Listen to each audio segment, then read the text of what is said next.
Class 10th वालों एक question पूछा जाता है कि prove that √5 is a irrational number. Most important question है बेटा, ठीक है। तो सबसे पहले हमको क्या करना है, इसका जस्ट उल्टा मानना है। हम मानेंगे let √5 is a rational number, है ना। उसके बाद हम क्या लिखेंगे कि अगर √5 रेशनल नंबर है तो इसको हम a/b की फॉर्म में लिख सकते हैं। तो हमने लिख दिया √5 बराबर a/b, है ना, क्योंकि a/b की फॉर्म में लिख रहे हैं तभी होता है ये रेशनल नंबर, ठीक है। हर रेशनल नंबर को लिखा जा सकता है ऐसा।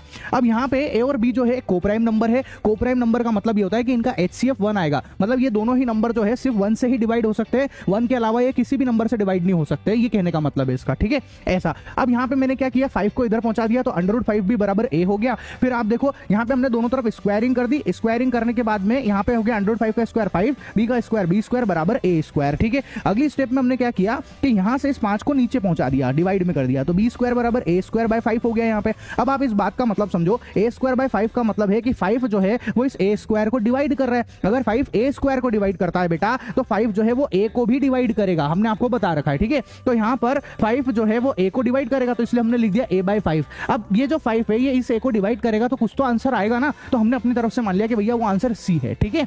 अब अपन ने क्या किया, यहां से इस 5 को इधर पहुंचाया तो a बराबर 5c आ गया। अब इस a बराबर 5c को हम इक्वेशन नंबर 1 इसके अंदर डाल देंगे बेटा, ठीक है। जैसे हम a बराबर 5c को यहां डालेंगे, देखो आप, तो b स्क्वायर बराबर a स्क्वायर बाय 5 है, तो हमने b स्क्वायर बराबर a की जगह 5c रख दिया, 5c का स्क्वायर बाय 5, 5 का स्क्वायर 25, c का स्क्वायर c स्क्वायर बाय 5। इससे इसको काटेंगे यहां पे, तो आप देखो जब ये 5 से 25 को काट रहे हैं हम लोग तो हमारे पास आया b स्क्वायर बराबर 5c स्क्वायर, ठीक है। अब हमने क्या किया, इस 5 को नीचे पहुंचा दिया यहाँ पे, तो b स्क्वायर बाय 5 आ गया, बराबर में c स्क्वायर है। अब इस बात का ये मतलब निकलता है भैया कि यहाँ पर जो है ये 5 इस b स्क्वायर को डिवाइड कर रहा है ना, तो हमने लिख दिया 5 डिवाइड्स b स्क्वायर। तो इसका मतलब ये भी है कि 5 जो है वो b को भी डिवाइड करेगा, है ना। पर ये बात पॉसिबल ही नहीं हो सकती, क्यों? क्योंकि मैंने आपको शुरू में ही बताया था कि a और b जो है कोप्राइम नंबर है। कोप्राइम नंबर जो है ऐसे नंबर होते हैं जिनमें जो कि 1 से ही डिवाइड हो सकते हैं। पर आप देखो यहाँ पर, तो यहाँ पर क्या हो रहा है, 5 जो है वो a को भी डिवाइड कर रहा है और 5 जो है वो b को भी डिवाइड कर रहा है, तो ये पॉसिबल नहीं है। इसका मतलब क्या हुआ कि हमने ये जो माना है ना √5 इज अ रेशनल नंबर, ये हमने गलत मान लिया है। तो अगर ये रेशनल नंबर नहीं है तो ये अपने आप क्या हो गया, ये इरेशनल हो गया बेटा, है ना।